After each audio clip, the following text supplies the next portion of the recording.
Welcome to my channel. My name is Robin. I will be your bonkle. Thanks for stopping by. I really hope you have a good time with us. So why did I start this channel? I am someone who many years ago got a degree in English Lit. And of course, I have totally been able to use that in a constructive and fulfilling and money-making way.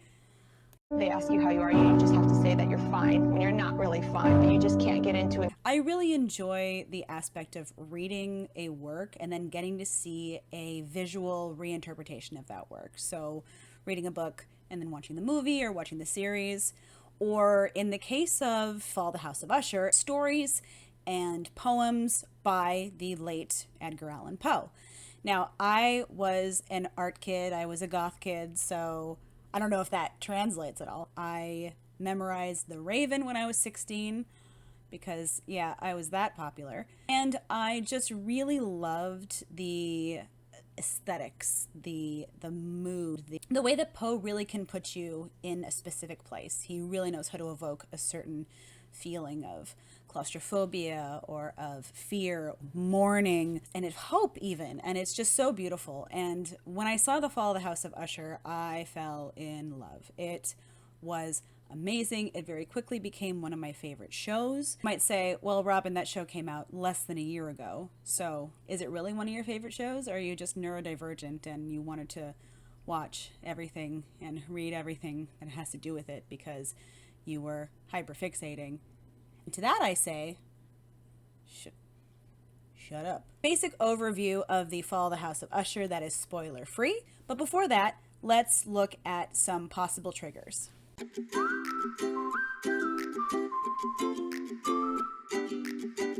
Thanks, scrolling marquee. The story is about Roderick Usher, who is the CEO of a pharmaceutical company called Fortunato Pharmaceuticals. He loses all 6 of his children within the span of very short time, within the span of 2 weeks. And he has invited the AUSA, Auguste Dupin, to his childhood home to tell him the story of how that came to be. Dupin is the main person who is trying to take down Fortunato and essentially the Usher family by proxy. And so he jumps at the opportunity. The framing device, you have Auguste Dupin and Roderick Usher talking about the events that led them to where they currently are.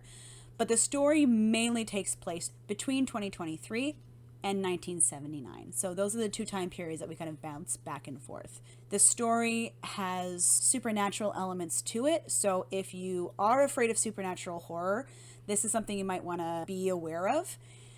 That's the basic premise of the show. Now we're going to get into episode by episode. And because I like to be really thorough, I'm going to be splitting this into 2 videos. So this video is going to be episodes 1 through 4, and then I'll be uploading another one next week with episodes 5 through 8. So here we go. Episode 1 of Midnight Dreary. Each of these episodes is named after a Poe story or of a famous line from the story, and this is the first line of The Raven. We open in media res. They are holding a triple funeral, and there is a very small amount of people who are attending. The priest is... I noticed immediately that the priest is reading some poetry. Listen, I'm Jewish, so I haven't been to that many Christian ceremonies, but from what I understand from pop culture, the kind of poem that is being recited does not sound like it comes from the Bible, and surely it's not. Don't call me Shirley. The 2 poems that they use, or poems, are For Annie and Spirits of the Dead. And they also take pieces from The Premature Burial as well as The Imp of the Perverse. Next it cuts to C. Auguste Dupin. C is supposed to stand for Chevalier, so like a knight. He has been knighted. Roderick wants to meet with you, and he gives an address. Dupin goes there, and it is this derelict house. He goes inside, the whole thing is falling apart. But there's Roderick Usher in his dressing gown and slippers waiting for him, pouring him a glass of Henri IV Dudognon cognac. Now, the fact that it's French, normally that would denote how expensive it is, but because I live in Quebec, French to me is just, it's like Wisconsin, but with French. So the bottle itself is covered in gold and high quality diamonds. That's just the bottle. It's brewed in barrels over many decades. Bought it for 4 million euros. And so he says to Dupin, it costs twice your annual salary. See what 2 years of your worth tastes like. Right off the bat, I hate this guy. He's such an asshole. He doesn't say, taste what 2 years of your salary would taste like. He says, you make this much, you are worth this much. Why don't you taste what your worth is? Taste twice your worth in this glass that I'm just kind of casually sipping. Roderick gets a text from Lenore, but he ignores it because he's on to bigger things. More specifically, he wants to confess. And Dupin kind of pricks his ears up because that's all he's ever wanted. The AUSA, and who we will very quickly know to be a very influential billionaire, I can see how they would have some friction. But it goes real deep, so we'll get there. Starts off 1953 when they talk about Eliza, his mother. Eliza was the name of Edgar Allan Poe's mother. She was the personal secretary to Fortunato CEO William Longfellow. Henry Wadsworth Longfellow was an American poet around the same time as Edgar Allan Poe, whom Poe accused of plagiarizing his works. And it becomes really clear really quick that he's not just her boss. Always wanted to go see him. They're told not to do it, so of course they go do it. And they fall down, and Longfellow comes out of the house, and he is pissed off. And it just seems very clear by their interaction, these are his kids. Not here, not ever. We agreed. Let go of her arm. Eliza takes care of Roderick, who's hurt himself, and she compares Longfellow to God. So we can see that she's a religious woman, and it is going to feed into what we see next. So they do a time jump, and she is sick in bed with an unknown illness. And she won't eat, she won't take her meds. She is in a great deal of pain, but she doesn't seem to want the kids to help her. Girl, why are you ringing the bell if you're not letting me do anything? She has like 80 crosses, and she's saying that, prayer is what's going to be used to heal the sick. So I guess she wants them to come pray with her. I don't know. Starts to establish really early on that Madeline is the driving force of these two kids. They are twins. But he's the face, right? Because people are going to want to talk to him more because he's a man. So she kind of coaches him into how to get people to do that. Let's go over it one more time. I wouldn't want to bother you, Mr. Longfellow. It just keeps getting worse. And we know that you're so good at helping people. It doesn't work. And Longfellow basically tells him to off, and Eliza dies. They don't want any police. They don't want any doctors because she didn't want to be embalmed. But I also think that once they realize that they're on their own, they're going to have to go into foster care, which, spoiler alert, happens anyway. So they bury her in the backyard. They take apart a shed.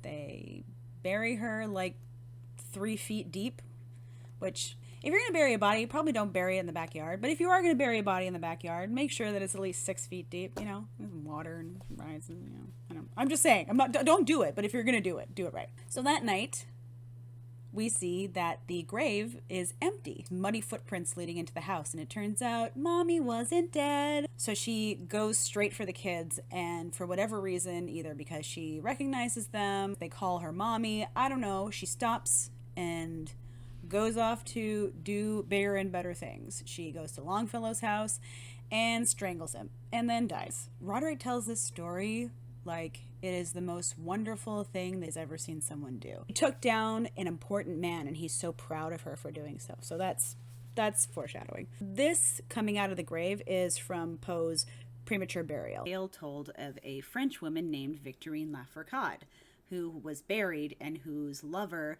was certain that she had been buried alive. And so he dug her up. She was indeed alive.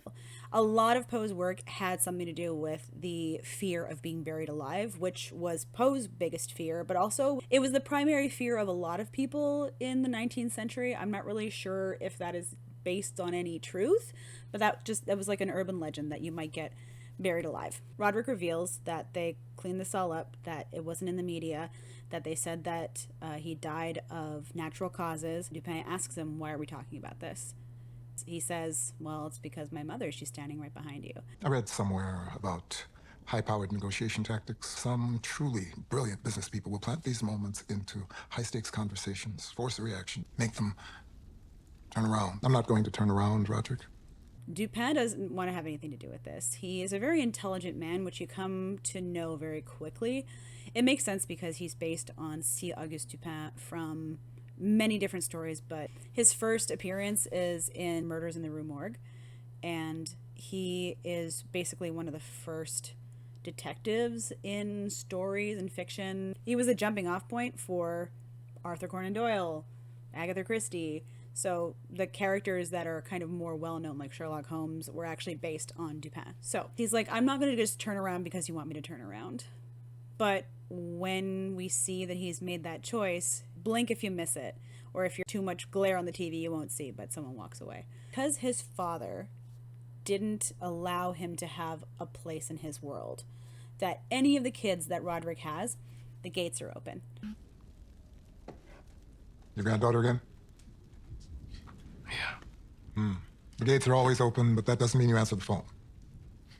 No, it does not. He flips it on Dupin and he says, well, why wasn't your husband at the trial? You know, if it was so important to you, why didn't you bring your husband? I mean, my family was there. My whole family was there. Well, in fairness, a few of them were indicted co-conspirators. Hey now. I don't want them anywhere near you people, which frankly is fair. And in reminiscing about the trial, which again started 2 weeks ago, Roderick says that was the last time that we were all together.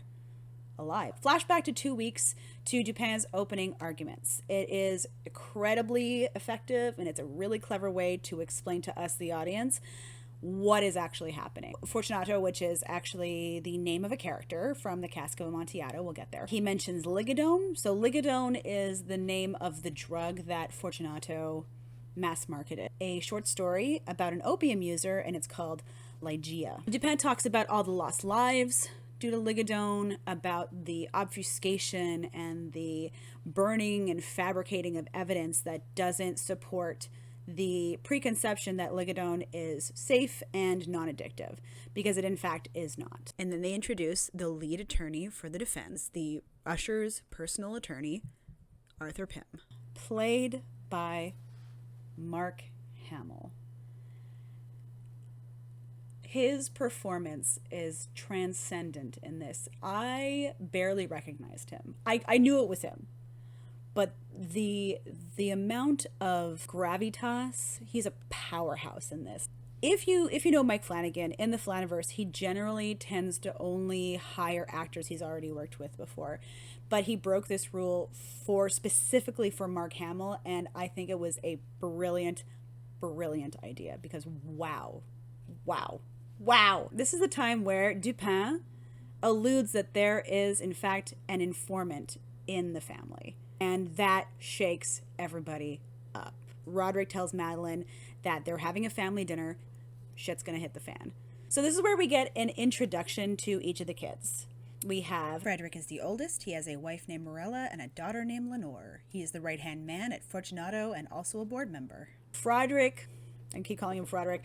His name's Frederick. But the other siblings call him Frederick. His name comes from Metzengerstein. We'll get into that a little bit later. Morella is from a poem of the same name. I actually didn't know that this was a Poe story, that this was a series based on Poe. I must have missed the memo. I never read the House of Usher, at least not until I watched this show. And as soon as I heard Lenore, I was like, my ears pricked up. I was like, that is a name that I recognize. I feel like if you're going to recognize any of these names, it's going to be Lenore. Well, if we broke the law, shouldn't someone be punished? I mean, if we're doing something bad, then like we should say something, right? That is a brave and thoughtful thing to say. Especially if you want to get written out of the will. Tamerlane is the second born. Her name comes from the poem of the same name. And then her husband, Bill T. Wilson, or Bilt, which I love. It's so funny. It comes from the poem William Wilson. They talk about the launch of Goldbug, which in this universe is kind of like a goop adjacent kind of product. The world will understand, Tammy. I don't give a shit about the world. Tamerlane mentions that they're going to pass on the girl.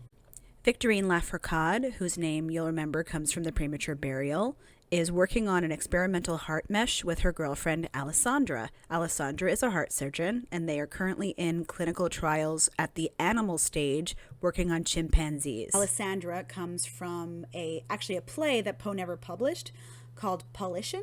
They close up, and Alessandra mentions that they think that the study is going to be poisoned because Roderick sent over a paralytic for them to use. Tourists in South America get powder blown in their face and it paralyzes them.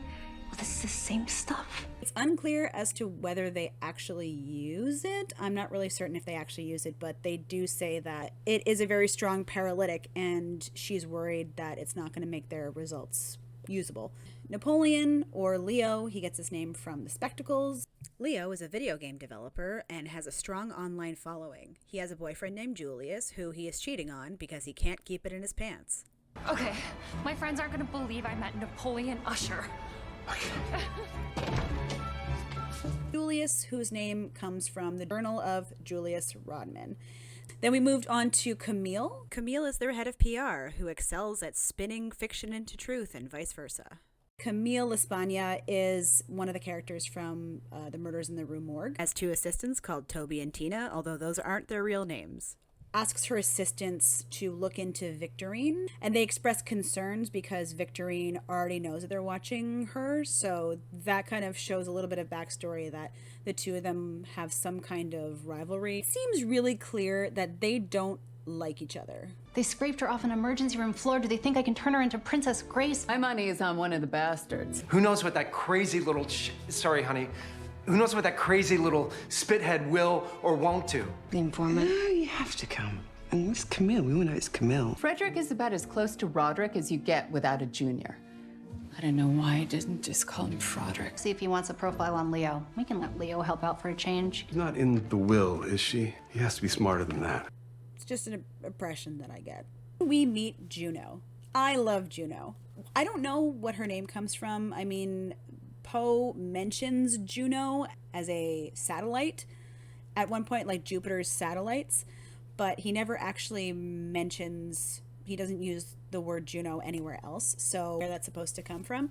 Either way, love her. 22 years old. She is Roderick's presumably new wife. Everyone's talking about her, but they seem really not set on the idea, and she also mentions the fact that she's glad that they didn't have a wedding, and she's not looking forward to seeing them all at the same time. So he tries to cheer her up by saying, they're going to love you, or else they're going to get cut out of the will.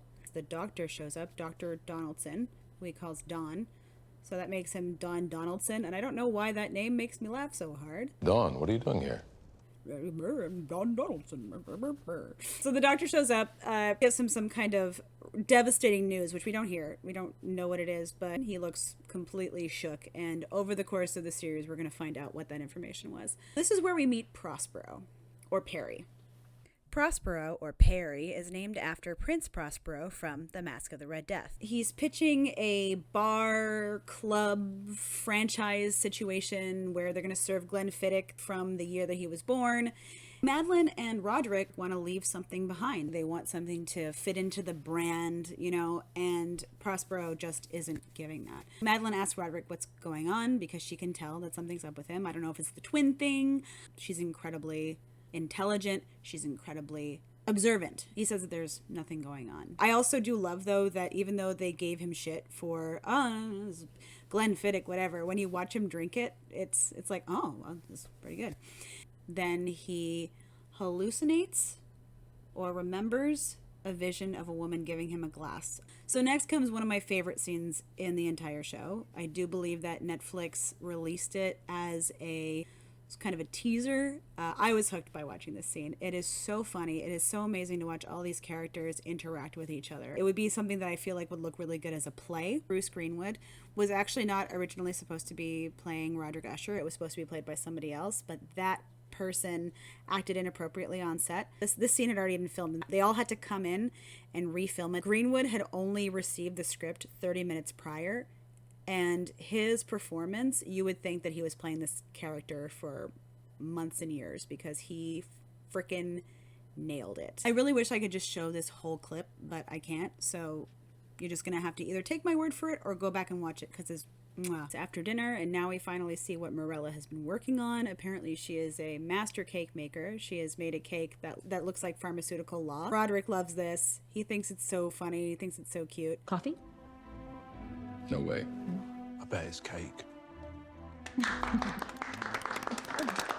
I've never seen someone clap for cutting cake. This seems like, I just love that scene. Just like, how many times do you think that this family has had to clap for cake? Pim pass out the paperwork and he just smokes Tammy in the face. Why that was so funny to me, because it tickled me. Looking through the paperwork, there are various sort of mumblings and grumblings back and forth, and Victorine points out that since Camille is the one who seems to be kind of dealing in Usher's secrets, she thinks that Camille is probably the informant. Frederick, the oldest, tries to get everyone to come together. Some dignity.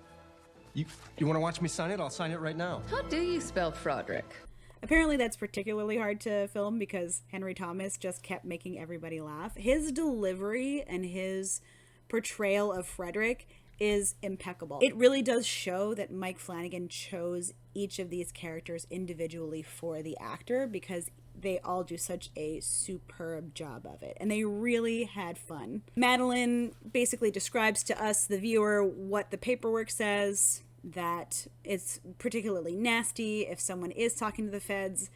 We don't know the legality of what it is that they're signing, but it's ironclad. You can't do this. We will sue you into oblivion.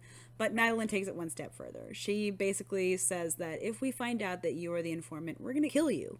And to put the cherry on the cake of that, Roderick issues a bounty of $50 million for whoever finds the informant. I just want to point out what Camille's face looks like here. She looks so happy because she kind of has a leg up on everybody. We kind of think that what's going to happen is there's going to be infighting, and essentially the informant is going to be the reason why all these kids are going to die.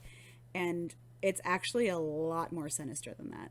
Dupin asks whether he's implying that the mentioning of the informant is the reason why the kids all died, and Roderick says absolutely not. I am responsible.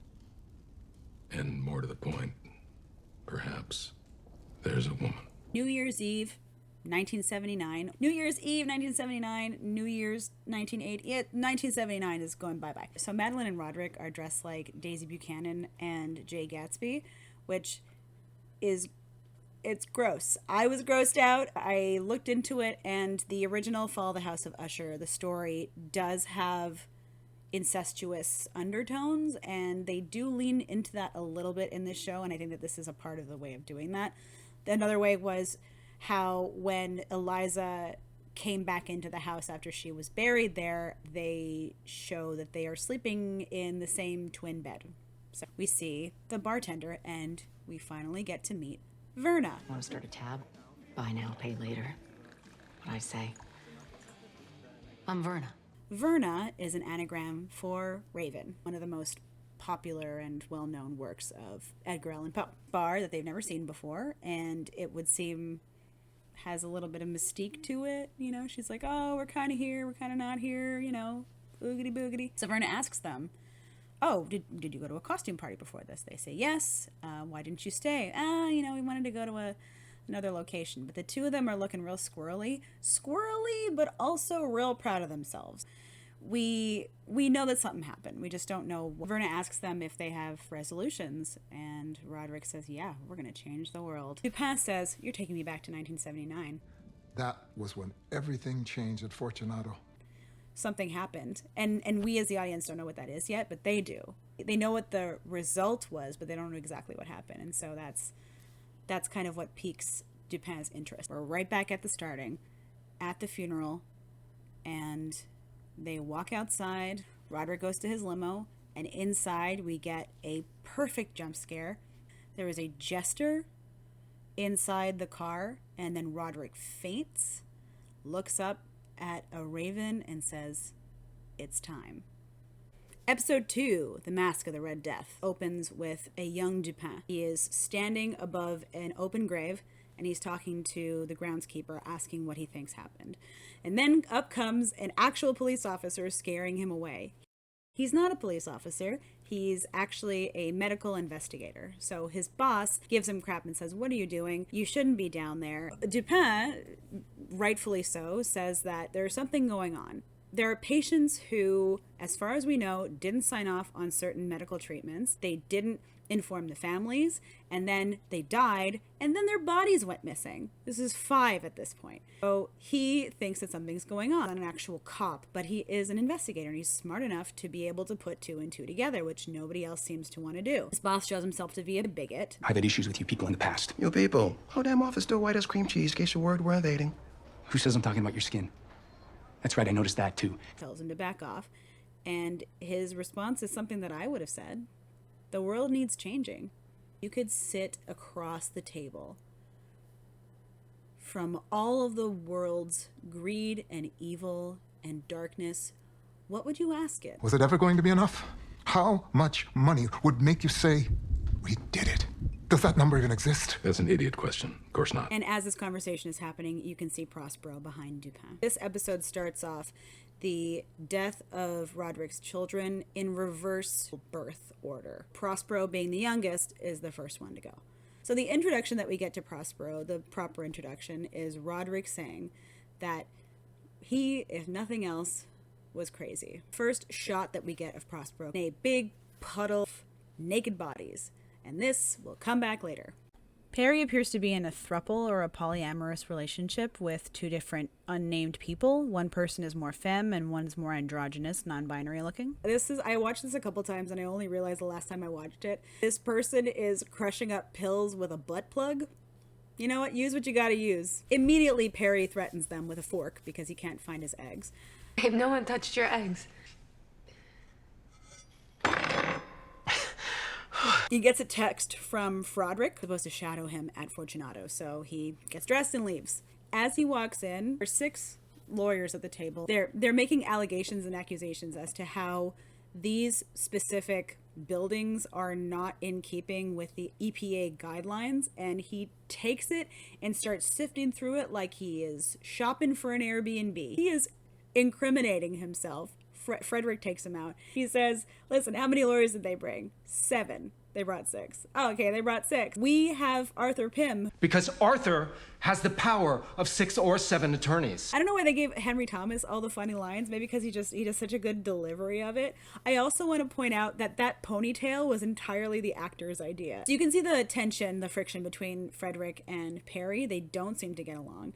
The children who were born of Roderick and his wife, or his first wife, don't consider the others to be legitimate. He and Tamerlane are the only ones that came from that first marriage.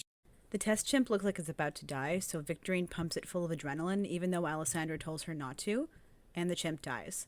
Later on, Roderick is asking her what happened, and she says it behaved as predicted, which is not untrue, but it doesn't mean that it worked. Roderick informs her that she needs to be able to go into human trials within the next 6 months. Perry goes to Leo and asks him if he can supply the drugs for the party. This is way too big of a thing. Also, it shouldn't be on you. I know some dealers, they'll come and they'll deal the stuff, but whatever happens after shouldn't be on you. He gives him kind of like a pep talk. You're better than a dealer. You're smarter than a DJ. This is beneath you, and you're gonna kill it, but you're better than all of this. And the minute you figure that out, bruv, you're gonna be unstoppable. So here is where I start my Justice for Leo tirade. I will put a pin in this. I will come back to it. Also, the music, can I just say, I'm going to talk about this a lot, but the music in this show, I'm back in the New York groove. Camille, watching the Bill T. Wilson videos, she looks honestly horrified, and then pops to TV where they're showing the witness saying that Fortunato was informed that there was a doctor that was doing a pill mill, and they basically did nothing about it. And Camille says, well, we have to find something on her, and if we can't find something on her, we have to find something on her. Her assistants say that if anyone's informing, then they're doing a pretty good job. I know, the ushers aren't idiots. She has this #1 boss mug that that was Kate Siegel's idea. Something stinks about Vic's clinical trial, and Toby, damn it, makes the mistake of saying, Man, what did she do to you? I'm sorry, what was that? Perry is now at the venue. there's a foreshadowing of a water droplet falling down onto Perry's phone. Someone who was looking into what utilities they have, whether they have a water hookup, water in the pipes. He is oddly brilliant in his own way, and he says, let's tie into the tanks on the roof, because there's no way that Fortunato would use municipal water, so let's tie into those tanks. And so that's what they do. Remember the golden rule. Whoever has the gold makes the rules. Whoever has the gold makes the...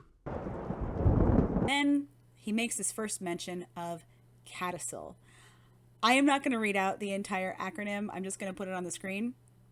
Thank you, future Robin. You're welcome. It's basically vascular dementia. And so he doesn't quite say that he has it, but given the fact that he has been having, at this point, all we know is that he's been having hallucinations and that the doctor came to see him, we can kind of assume that that's what's going on here. So this is where we get our first introduction to, quote, the original sucker, which I don't appreciate. You know, I know plenty of people who do that, who are fine young men, fine upstanding humans and people. Griswold is named after Rufus Wilmot Griswold, who was one of Edgar Allan Poe's real-life rivals, and I just feel like these two just needed to fight. They were contemporaries, they read each other's works, but at one point Poe wrote an article about how Griswold was too prominently featured in one of the editions of the magazine that he worked for. And Griswold didn't take that well. He got the job as editor after Poe left, got more money, got more say, and so that pissed Poe right off. So Poe started slandering him during his lectures. And they were also apparently fighting over the same poet. And they were both married at the time. Griswold would continue to slander Poe after his death. So tries to pitch Ligadone. This is the drug that we've been hearing about. He mentions a pharmaceutical company called Landor Pharma, which is from Landor's Cottage, which is another Poe reference. Metzer, which I can only assume is a truncation of the Metzengerstein. He pitches Ligadone like it is the be-all, end-all of all pain, of all suffering. And this little pill is a world without pain. And we usher in a new world because this world needs changing. I mean, I would want to buy it the way that he pitches it. Ultimately, Griswold says no. He goes home crestfallen, and we meet Annabelle Lee. Annabelle Lee is his wife and mother of Frederick and Tamerlane. Madeline is also there. They all have a conversation about what happened. Madeline says that she quit her job, and Annabelle is just so positive and so full of light and saying, you know, good for you, Rod. You at least got to finally see your mom's desk because he had been wanting to see it. You, Madeline, you're so impressive. And Madeline basically tells her to eat shit. High tech, impressive. Frederick with your medicine, Madeline with your algorithms. Yeah, algorithms aren't high tech. They've been around since antiquity. Roderick starts reciting poetry to Annabelle Lee, named after the poem of the same name. And he starts reciting that poem to her. And Madeline is horrified. Do we see this beautiful side of Roderick that we don't really see in the rest of the series? Just when he looks at her, when he talks to her, he would have written this poem for her because Poe doesn't exist in this world, right? We cut back to 2023 where Madeline is getting all this information from Lenore because she wants to create a digital copy, because in her mind that is how one could potentially live forever. See, the ancients, they all wanted to live on after they died. Well, everybody does. Mummification. They would take this and shove it up the nose and pick out the brains bit by bit. Pay attention to that because it's going to come back. Pym comes in. He wants to talk to Madeline. Pym tells Madeline that Perry's been using less of his money in his accounts, so they think that that might mean that he's been using more cash, so he's either dealing or he's talking to the feds. Off goes Lenore to go see Roderick, and she walks in on him and Juno getting a little too comfortable. Juno really wants to bond with Lenore. It's really sweet. You can see that she really actually wants to be integrated into this family, even if it's a little bit overwhelming. Roderick goes off to talk to Pym and Madeline, and then we get the story of how Juno and Roderick met. So Juno was a heroin addict who was in a car accident, and she was really badly hurt. They had to amputate her leg, and they put her on an incredibly high dose of Ligadone, which we will then find out is the highest in the world. She's still conscious, so Roderick comes to see her because she's some medical marvel, and he says, oh, do you like the pills? And she says, well, I love the pills. And he goes, well, I invented them. And I said that I was just so grateful I could just blow them and... yeah.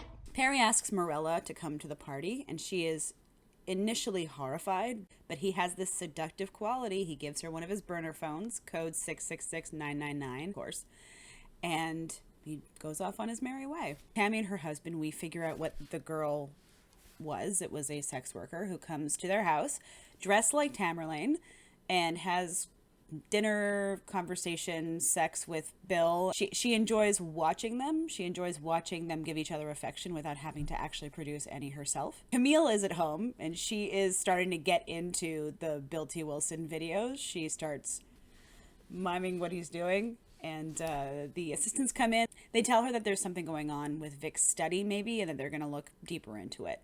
Damn it, Toby. Toby, damn it. So she keeps calling him Toby, damn it, or damn it, Toby, or damn it, Toby, Toby, damn it.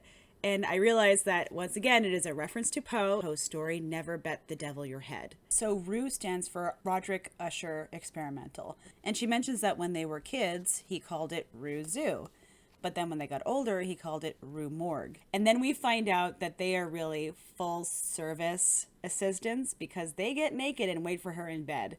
She takes off her caftan, and oh my God, can we talk about this outfit? I am obsessed. I'm obsessed with all of Camille's looks. I'm obsessed with her attitude and that wig. I don't know why I didn't know it was a wig. I'm not very smart, I guess. Frederick and Lenore are building a ship in a bottle for Roderick, and he says that they should name it the Grampus. Apparently that's what she called him when she was a kid.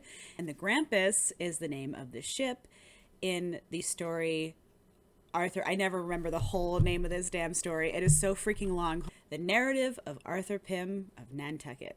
It is the name of the ship that he stows away on. Morella comes in, and we can hear the music from the club come in as she's telling them where she's going to be. She lies to their face and says she's going out with some friends, and she shows up at Prospero. They have to store all their stuff in these lockers, and I wonder whether it would be more or less fun to be a bouncer or a security person working an orgy. Would that be more fun than usual? Any of you who've been bouncers or have worked security for different things, tell me in the comments. Perry sees Morella there, and he is absolutely tickled pink. He says that there are some rooms that she can go into for some more privacy with wall-to-wall mattresses, and he goes off with his throuple, where we see what the real intent of this party is. He has set up hidden cameras in the entire place. He's not trying to make money from this. He's trying to extort people for this. There are celebrities, there are politicians, there are high-profile people. He is planning on blackmailing all of them, including his brother Frederick. I'm about to own Dickwad. Pay no attention to the flag behind me that disappears. He goes back down to enjoy his party, and he sees Verna. She is walking through the crowd, wearing her red robe, and here's where the Mask of the Red Death comes in. In the Mask of the Red Death, everyone in the village is dying of this plague called the Red Death, and so Prince Prospero invites all of his highfalutin friends. They have a many-day-long party where they just have debaucherous fun, and the doors are locked so that nobody can get in or out to contaminate them. There is a character who is dressed like the Red Death, and everyone thinks that it's in really poor taste, so Prince Prospero runs after it and pulls off the costume, and there's nothing inside. And then he falls down dead, as do all of the other patrons of the party. The visitor was indeed the Red Death. Prospero has found someone who matches his same level of seduction, and he's absolutely enthralled. He asks her whether she likes the party, and she talks about how it's beautiful and sensual, and the smell of sweat. I don't personally like the smell of sweat, but hey, whatever floats your boat. And she asks him whether it's exactly what he wanted, and he says not yet. Probably because he doesn't have enough footage yet, but I'm not really sure. She says that she's always had a penchant for the bad boys, and how the bad boys always loved her, and promises that it's better in the moments just before than in the moments after. She says to him, there's still time. Time for what? Time to stop it. Parties like this have consequences. And we see that he really doesn't believe that the things that he does have consequences, and she informs him that that's absolutely not the case. You are consequence, Perry. And if he goes through with it, they're going to have to deal with what happens. So Verna goes up to all the staff, whispers something in their ear, and they all file out. She then goes to Morella and says, "Go now." And Morella stays, and she's probably going to end up regretting that decision. So the waitstaff leave. They lock the doors, just like in the story, and they turn on the sprinklers. And instead of water comes down a highly corrosive acid. And then we see one final shot from above of Prospero in this pile of bodies, just like the starting of the episode. And Verna comes up and puts her mask on him just to show that someone was there after everything happened. Episode 3, Murder in the Rue Morgue. So the first thing we hear, and this is one of the only times that I felt truly sickened, was the sounds of the chimpanzees at the starting of this episode. It is visceral. And if you've read Murders in the Rue Morgue, you know that someone's going to die. And you know that Camille Espana got her name from the same character. So the episode starts with the police letting Pym into the crime scene, which just shows how much influence that Pym has. None of the cops have actually really been in there because they're too busy puking their guts out in the back. He goes in and he finds Prospero's body. He takes Prospero's phone, and as he's walking out, someone grabs onto his leg. Not a survivor in here! Morella survived. Roderick in present day is telling Dupin what happened. Tanks on the roof, they didn't hold fresh water. They held a chemical byproduct that was created with a synthesizing process that was not legal. The product was made illegally, was stored illegally, and they weren't able to get rid of it because the EPA would have found out and brought charges. So they left it there, and they didn't test it, so you know what happened. And Dupin points out that it couldn't have been an accident because the waitstaff all left. Frederick shows up at the hospital. He is horrified. His wife has been badly burned. Perry is dead, and he seems real broken up about it. Your brother is dead. Yeah, dead Perry, got it. So Pym starts to coach him on what he's supposed to say and do in this situation. While Roderick and Freddie are at the hospital, Madeline gathers up the rest of the kids and starts telling them about the game plan. And Camille pitches herself for the person to spin this story. Originally, Madeline and Roderick wanted Pym to take care of it, but Camille says, look, we have public sympathy. They are not going to listen to Arthur Pym. We have to do this ourselves. And so she starts talking about what they're going to do to spin this tragedy. We grieve with you. You grieve with us. We may have killed millions of your friends and family. We also have a tragedy. She's equating Perry's death with the death of all of these Ligadone users, and it's brilliant, but it's absolutely monstrous. So we see what Camille is really good at. Victorine is disgusted. This is where I start again with my Justice for Leo tirade, because again, at this point, he seems to be the only one that actually cares about what happened to Perry. He seems genuinely broken up about it, and I just don't think that he should be in the same boat as the rest of the Ushers. That's just my opinion. Roderick and Freddie are back at the hospital, and they're arguing and they're fighting, and Lenore sees them. I get the impression that Freddie is vying so much. I mean, they all are, but Freddie in particular is vying so much for Roderick's approval, and Roderick just doesn't give it to him. All he does is give him responsibility, but then makes it his fault. He blames Frederick for not fixing it illegally, which is how they got here in the first place. No, this is your fault. This is your fault. I'm not going to take responsibility. This is your fault. Lenore seems to be the only one that Roderick gives any kind of kindness to, which I'm not sure whether that's why she is the way that she is, or if he recognizes in her grandmother. Camille is watching Dupin give a statement on Perry's death, and he steps in it. Someone on Fox obviously makes it look like Dupin is insinuating that this is justice, and Camille is so happy she wants to send him a fruit bouquet. You actually want me to send him an edible arrangement? I can't tell. Toby, damn it, everybody knows that edible arrangements are what you send to people you hate. So yes. And here is where we find out that there is, in fact, something going on with Victorine's trials. Vic is claiming that the chimp survives, even though they don't. At night, she takes the tech out, and then she puts an identical incision on another animal, and then carrying the dead animal out in pieces. And Toby and Tina give their condolences to Camille, and she seems genuinely confused. So we cut to Victorine going to Alessandra's office and being completely mobbed outside. Alessandra leaves her for a moment, and you can see that she is uncomfortable with her emotions. She is not able to sit with her feelings, so she leaves and bumps into her version of the Raven. Victorine's face lights up when she mentions that she has heart issues, which kind of gives us an idea as to what she's thinking. I just want to take a second to say how much of a queen Carla Gugino is. She is playing essentially 7 different characters. She still has the Raven at the core of all of these different characters, and that is incredibly complex and incredibly difficult to do, and I just have to give her props. Also, she's smoking hot. Wow, she hot. Oh my goodness.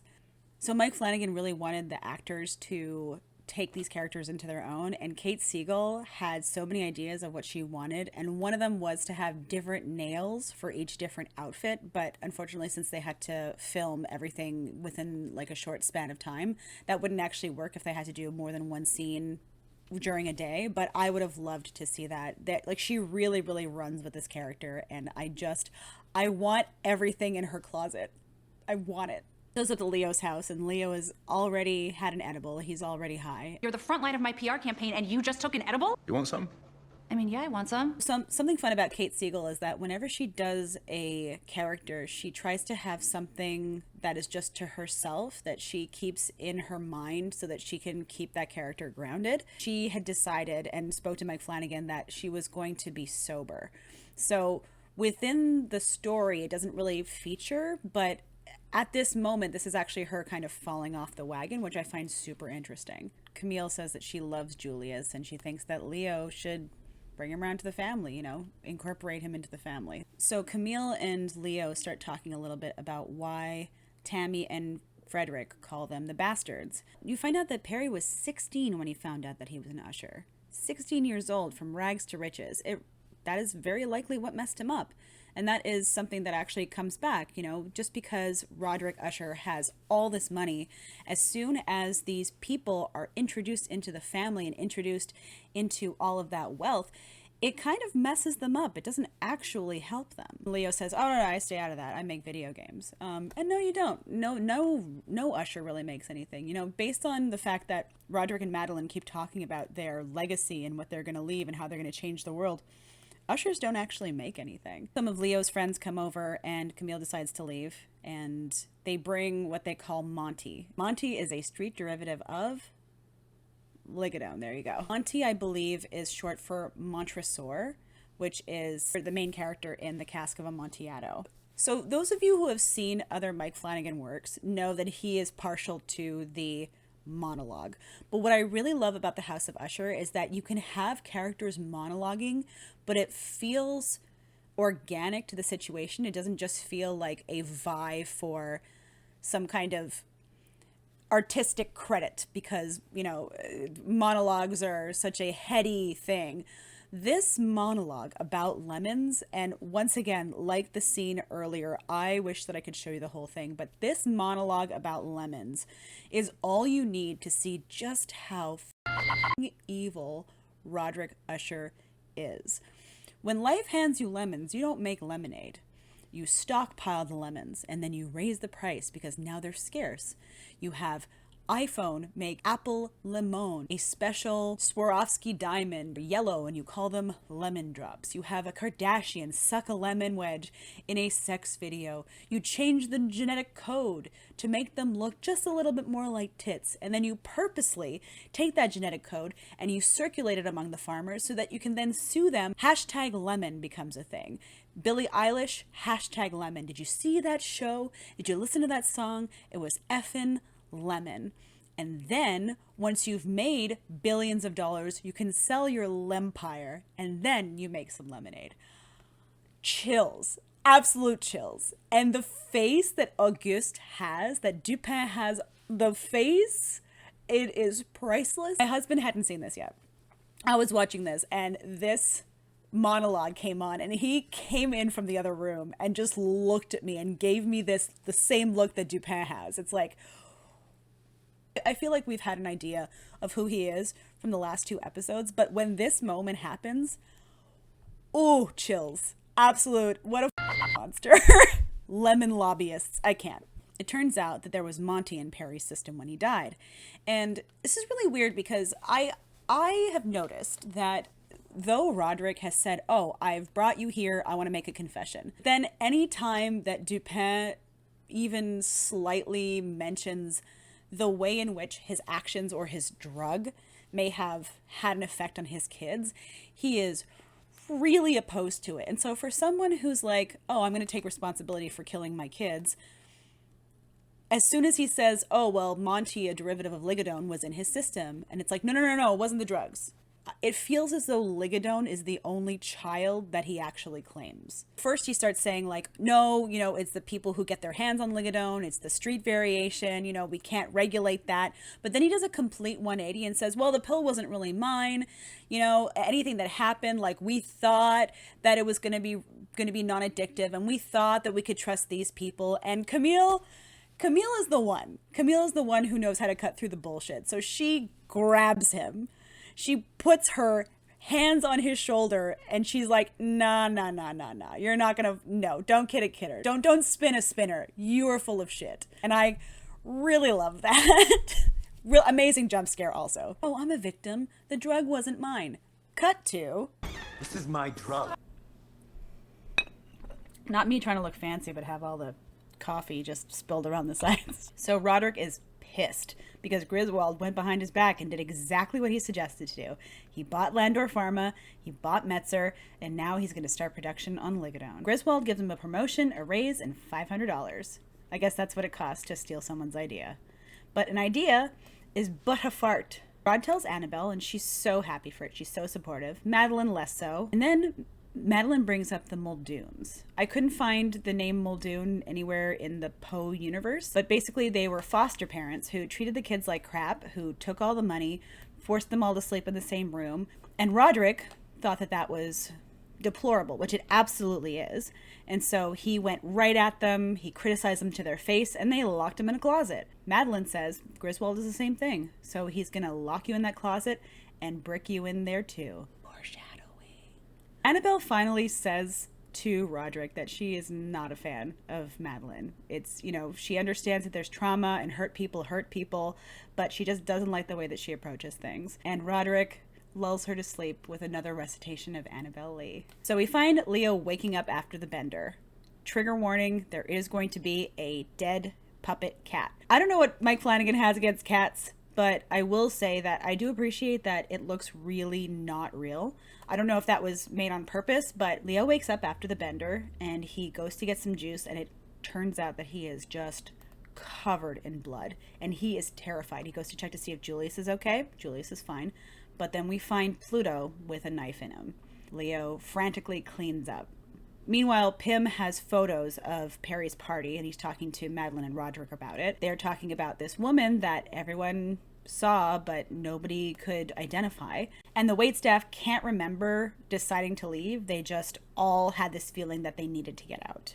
Madeline asks Pym to keep his foot in both possibilities. Cut back to Leo making breakfast. Julius seems surprised that he's up and about and awake and that he's cleaned and he's making breakfast. That is something that's kind of a bummer, right? To be like, oh my goodness, you cleaned and made breakfast. It's like, oh, how low is the bar? Leo asks Julius what he was like the night before because it would appear that he can't remember. So whatever happened to Pluto, Leo has no memory of doing it. Julius realizes that he can't see Pluto.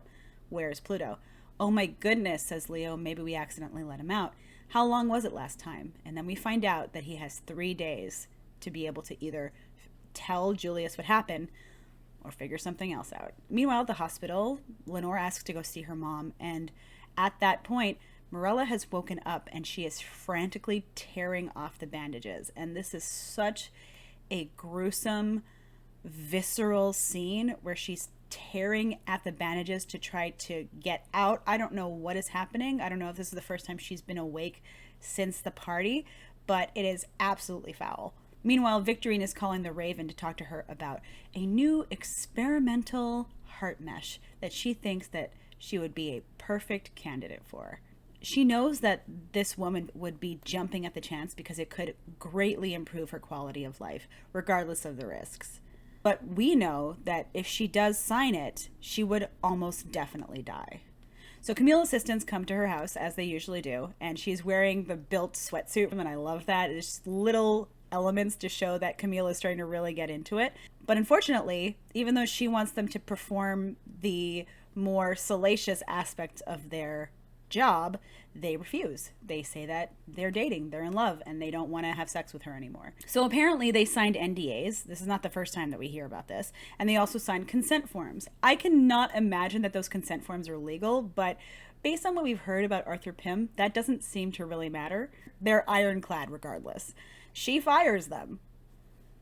She says she requires a lot of her assistance. It's a full service position. She fires them because they're not going to perform those duties anymore. Before they leave. Did you at least get the hookup on Vic? Deal with it yourself.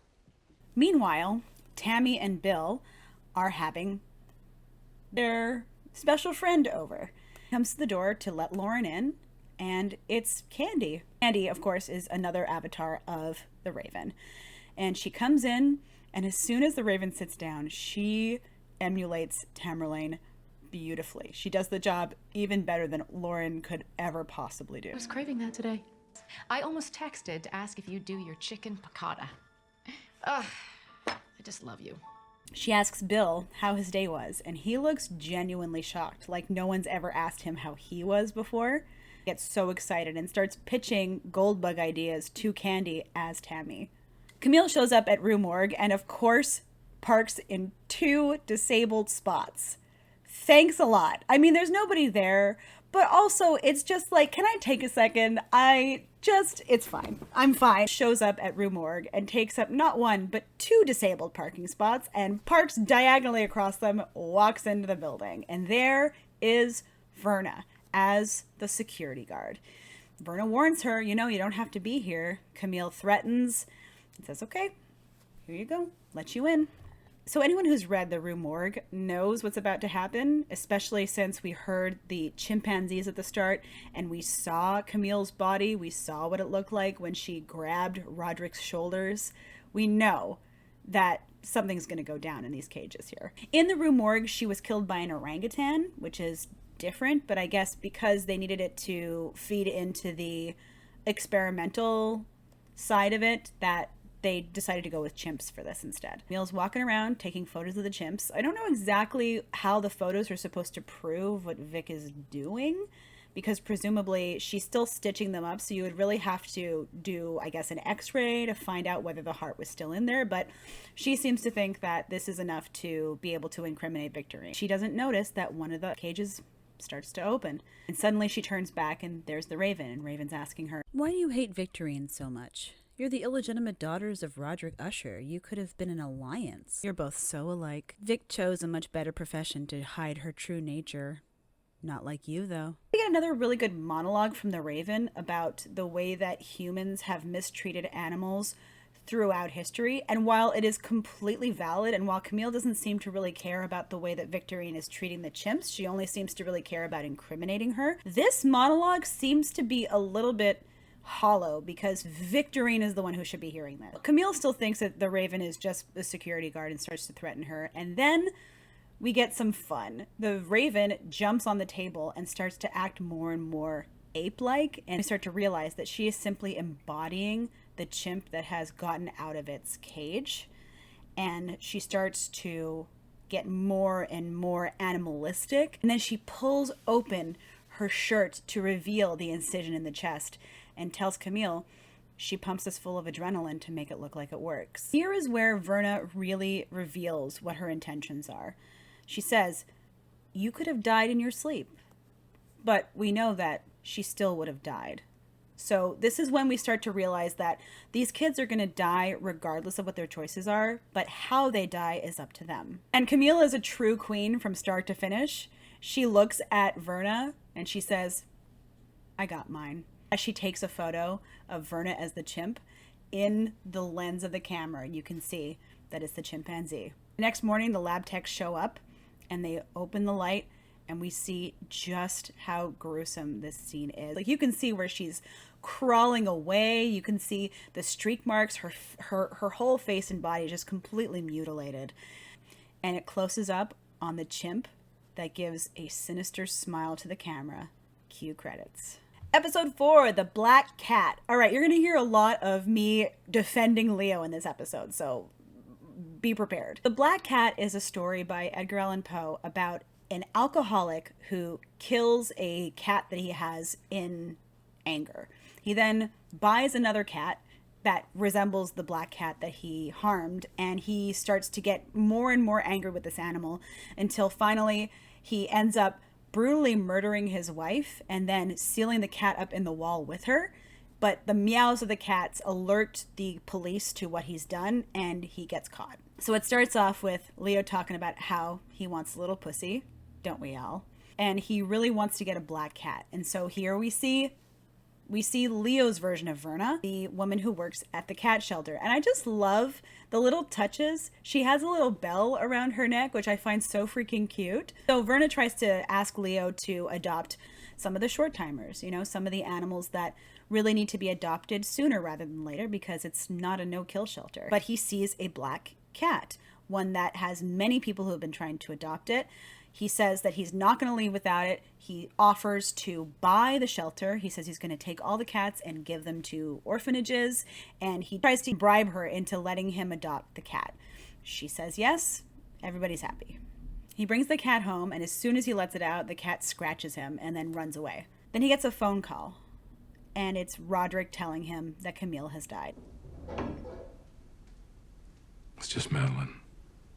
What's she doing down there? Tinkering with her gigabyte or some such. All of the kids are now in a room with Madeline and Roderick talking about what has happened to Camille, and Leo looks wrecked. You can see that he had a little bit of affection for Perry, but he and Camille really bonded. They loved each other, and he is so upset. They tell him that he has to read a press release, and he is horrified by it. It is probably written by Pym because it's very clinical and it's very nonchalant. I'm saddened to announce the loss of our beloved Camille Hispania, aged 35. What the is this? Yeah, that really is awful. Are we going with 35? And I don't feel like he deserves to be lumped in with the rest of them. I'm sorry. He shows honest. He is compassionate. He cheats on Julius. That sucks. Don't get me wrong. But cheating on Julius doesn't seem to be what he's learning the lesson for. All the other siblings are super flippant, or they want to leave like Freddie, or they're just kind of like rolling their eyes. But Leo's actually upset. And I just don't think that he's like the rest of them. I just don't. Roderick obviously just doesn't like this infighting, so he says, listen, we're at battle stations. I'm your commanding officer. I don't want to hear anything but sir. Yes, sir. You get me? Sir, yes, sir. Remember that. It's going to come back. So Leo says, y'all, I'm not interested. Cut me out of the will. I don't care. I'm not doing this. Okay, he's still a dick for calling Juno a junkie tart before leaving because, bruh, you do way more drugs than she does, but I digress. Pym is able to get his hands on the footage from the security camera, and he shows it to Roderick and Madeline. They can't really see it because it's zoomed out. It's not enhanced. Enhance. He wants to enhance it. That's not how it works. You can't enhance this image? You see it all the time on TV. They hit a button, it enhances it. You can zoom in, but that doesn't actually enhance Well, it. then please zoom in, Arthur. Right, fine. You recognize her? Well, it's a little tough to tell. Maybe if you could, I don't know, enhance it. It's noted that it's weird because there weren't any female security guards working at the time, and the dispatcher was called by corporate and told him to take the regular guy out, so something is going on. And she says that she knows that something is happening, even if she can't put her finger on what it is. So Leo's back at home and talking to Julius. He doesn't even have a black suit. He doesn't know what to wear to the funeral. Is it better that they have 2 funerals or 1 double funeral? I do have one. False alarm. It's just satin. I'll take care of it. Yeah, I can hear Camille's voice in my head right now. Satin is silk for poor people, and no one should wear it to a funeral unless they died in it. And Julius says something really insightful that I feel like only his partner would be able to identify. He says, you can't control this, and that upsets you. And I totally get that. As someone who's a little bit, I don't want to say that I'm controlling, but having anxiety means that try to make it so that the things that you can control are very well controlled. Death is something that you absolutely can't control. Julius is worried because he hasn't seen Pluto since presumably he brought him home. He brings up that Pluto did not have his Gucci collar. He jumps out at Leo and then hides. Dupin is waiting at the trial, and Pym is not there. He finally shows up and says that Camille Espana has died, so they say that they'll reconvene after the weekend, and Pym leaves in a hurry. Arthur, not now. Meanwhile, Roderick is interrogating Vic because Camille died at Rue Morgue, asking what was she doing there. Camille had a great nose for something going awry. Is it with you? Is it with the trial? Are you the informant? And Vic is not happy about this. She feigns ignorance, says, I don't know. She was trying to tank my trial. I don't know why. Yeah, you do. Says that they're ready for human trials. And Roderick changes his tune real quick. Pym asks Frederick if he has the passcode for the burner phone that Morella had in her locker. Frederick says, well, that's not her phone. You know that Prospero gave it to her, right? Frederick doesn't want to believe it. He says that it doesn't belong to her. Pym says, we're certain that it did. He tries a couple codes and it doesn't work. We can see that the wheels are starting to turn as to, okay, well, what exactly was Morella doing at the party? Why does she have this phone? What was she planning? He also asks Pym whether they recovered her wedding ring. Meanwhile, Madeline has asked her driver to bring her to a really seedy looking area where she sees this graffiti wall with a raven painted on top. Roderick, while in the basement, is walking around and he gets a photo, an enhanced photo of who we now see is Verna. And then we hear the jingling coming from the same brick wall we saw at the start of the series. Vic is wasting no time in getting the Raven to sign all of her paperwork. Mind you, we haven't seen her actually ask Alessandra whether she's willing to do the surgery or not, which is really weird because it's your partner and also she's the surgeon. Verna starts talking about how these trials are often done in low-income areas to people who are not smart enough or not educated enough to be able to identify their side effects, or are too scared to talk about them, or they don't really know the risks, or they don't understand them. And Victorine tries to say, oh, well, you know, sometimes we do these trials in areas where they do need them, otherwise wouldn't get the health care that they needed. You know, kind of like you, knowing full well that she's going to kill this woman. Frederick at home asks Lenore if she knows any way of getting into a phone.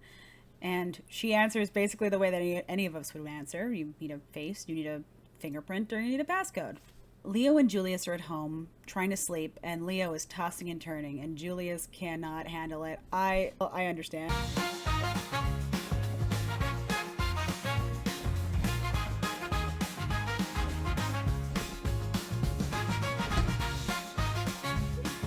So Julius asks if he can help, and Leo suggests, you know, maybe you could help give me a good evening je ne sais quoi. So while that's happening, he reaches behind him, and in the pillow is a dead rat.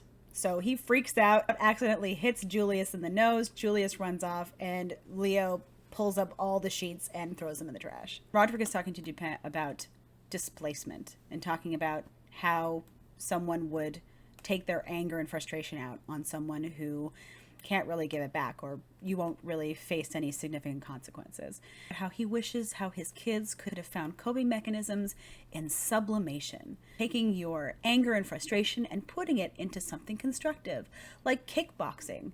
And then comes the biggest jump scare that I actually jumped. I actually jumped when this happened. I knew it was going to come, but it scared the bejesus out of me. Leo falls to the ground in front of Roderick, and Roderick does not take it well. And I was talking! Jesus! Why you yelling, Roderick? Where's that sublimation? If it wasn't clear before, Roderick seems to be the only one who can see these apparitions. So I found Dupin's reaction to this really interesting.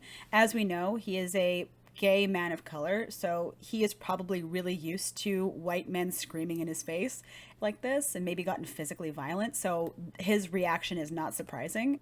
He's ready to throw hands, and I'm here for it. If I hadn't made it clear by now, Dupin thinks that Roderick is yelling at him and not this apparition, which is why he gets so heated. Roderick apologizes, and they continue. They take us back to when Augie and Roderick met. August knocks on the door and asks Roderick to let them in. Roderick is about to say no, but Annabelle, oh sweet Annabelle, lets him in. As a medical investigator, he has some questions about some of the clinical trials. He asks Roderick, how long have you known Dr. Brevet? And Roderick says, I don't know Dr. Brevet. And then it comes out that his signature is on multiple seemingly falsified documents, because Annabelle pipes up and says, that's not your signature. Roderick says, this is not on the record. I'm not agreeing to anything I don't recall. And so Dupin is looking around the house and saying, you know, the kids probably sleep in your room. I sleep in a drawer. He can tell that they were up all night because one of the kids was really sick. You have echinacea, you have honey, you're throwing a lot at it. You were probably up all night trying to make them take the honey. You were on the bottom. I'm on the bottom too. It's scary to say the wrong thing. It's even harder to do the right thing. And then he leaves. Roderick then confronts Griswold, being like, you used my signature. And Griswold, in true narc fashion, just spins it around on him and says, hey, we're a team. You're part of the team. If you're upset with this, then, you know, maybe we should be looking at you. And then he gives the sir, yes, sir speech. And then we can see how Roderick has built himself up to be just like this guy. Madeline chastises Roderick for taking Griswold's shit, saying that he really doesn't have a leg to stand on now. They don't see him as an equal, so what they have to do is call Dupin. Julius mentions to Leo that he is really concerned. Normally, he has a superhuman ability to handle the drugs that he has been taking, an exorbitant amount of drugs. But he is concerned because Leo has been acting in a way that is not normal. I start to wonder because they say that it's almost supernatural, and I wonder whether it actually is. I wonder whether, because we know that Leo is supposed to die at a certain time, just based on what the Raven was saying, maybe it was keeping him alive, and now there is no real incentive to do that. Frederick shows up asking Leo for drugs, because that's his thing. That's where you go to. That's who you come to for drugs. We see where he gets the Sweaty Freddy name. Apparently he is afraid to go into elevators, and this is very likely based on the kind of claustrophobia that you feel when you read The Pit and the Pendulum. It's coming. So Leo suggests cocaine and gets attacked, and oh boy, he gets hit in the eye. Trigger warning for eyeballs. He gets scratched in the eye by this cat. Leo tells Freddy to grab that cat. Grab that cat! Freddy kind of just looks around, which shows us that nobody else can see this cat. Likely that he's just hallucinating it. Frederick says, I'm just gonna take my cocaine and go. Just gonna go, bye. Meanwhile, Tammy's exercising and she's watching a built her husband's live stream, and she sees Candy, and she is not pleased. I'm built, and you can too. Catchphrase kills me. I love it so much. I don't know why it tickles me, but it sure does. We have this wonderful Scorsese-esque scene where Leo keeps finding little surprises from the cat while Starship plays in the background. We built this city on rock and roll.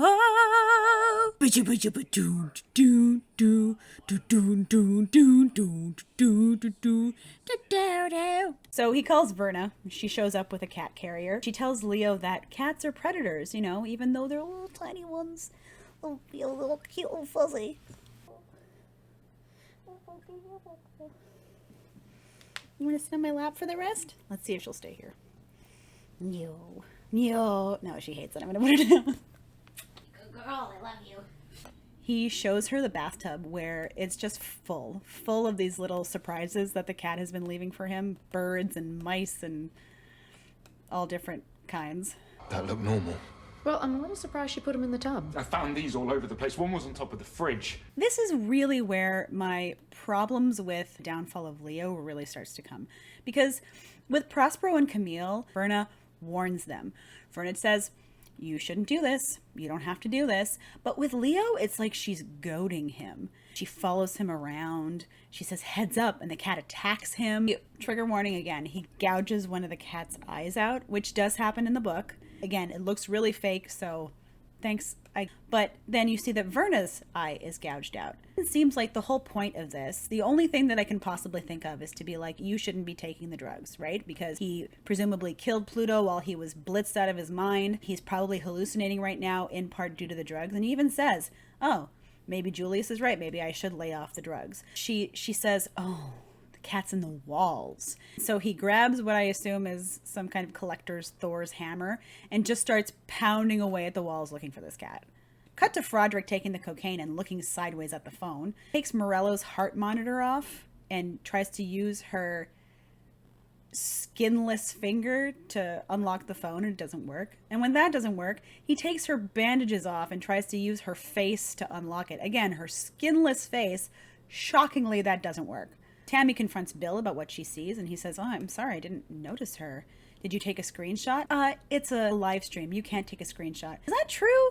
I thought that when you do a live stream that it kind of produces what the live stream looked like. You have access to it later on. I don't know. Maybe I shouldn't be doing this if I don't know how social media works. Anyway, so Tammy sends an email to Lauren saying, you need to ask Candy to leave us alone. Give us a wide berth. Roderick's at home brooding, and Juno comes in a robe.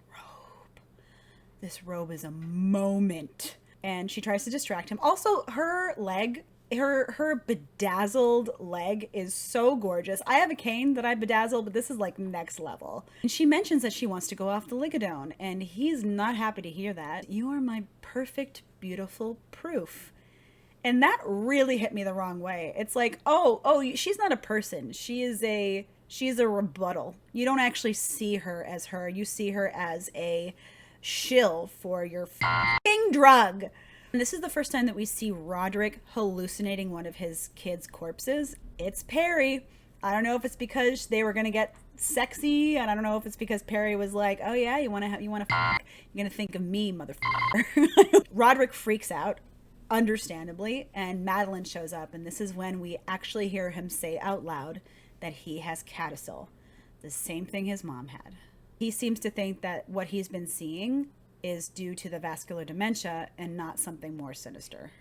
Leo is still on his tirade. Julius comes home and sees him just tearing the crap out of the place. He is terrified, understandably. And then we see Leo rip into the wall, and he sees the cat sitting on Verna's dead body, like in the short story. Clear at this point that Julius cannot see the cat. He even asks him, "Can you see it?" And Julius is just kind of looking at him incredulously. Finally, he sees the cat on a balcony and takes a swing at it, falls over the side, and plummets to his death.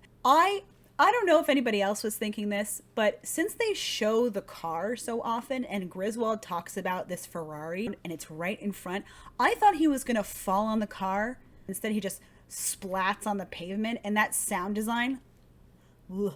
So I don't know if it was subverting expectations, but I really just wanted him to fall on that sucker. And here's the kicker. Pluto, with his Gucci collar, walks up to Leo and meows as if to say, "I'm home." This is why I'm pissed. Leo didn't even kill Pluto. Pluto got out and he was hallucinating everything. We see the bathtub is empty. He was hallucinating Pluto dying. He was hallucinating the cat hurting him. He was hallucinating everything. And so he never actually committed the act that Verna is punishing him for. Why did he have to die like that? He didn't. I am mad. Maybe because he's a fellow chaotic bisexual, I do not think the punishment fit the crime, just like with Camille. I feel like there could have been a way better way to resolve this. Camille even had a choice at the end, but Leo did not get one. He got goaded, he got tricked, and I am mad. That does it for this video. If you liked it, please let me know. Send me a little like, subscribe, write something in the comments. I really appreciate you taking the time, and we'll be back next week with episodes 5 through 8. No, we won't. No, we won't. It'll come out when it comes out. Till next time, be queer, read books. She thinks that the poison's going to be studied. They think that the poison's going to be studied. Bruce Greenwood? Is that you? Holy shit. Yeah, Bruce Greenwood. He's hot. He's incredibly observant, like this kind of place to do hedonistic acts. I'm gonna wait for my cat to stop shooting. Oh, my butt. Is this Carla Gugino? What is that? Gerald's Game. I need to watch that. I am so boring right now. I'm being so boring. So as they're looking through the paperwork, and cat's shitting again. I'm back in the New York groove. I'm back in the New York groove. In the New York groove. Gives him the party line. We at Fortunato are the number one boss that she is drinking out of. I don't know if you can hear my cat drinking right now. You get a little water? You get a little thirsty? I think my husband's home. Yep. Oi. You go to the bathroom first. then she leaves. Brr, saw that coming.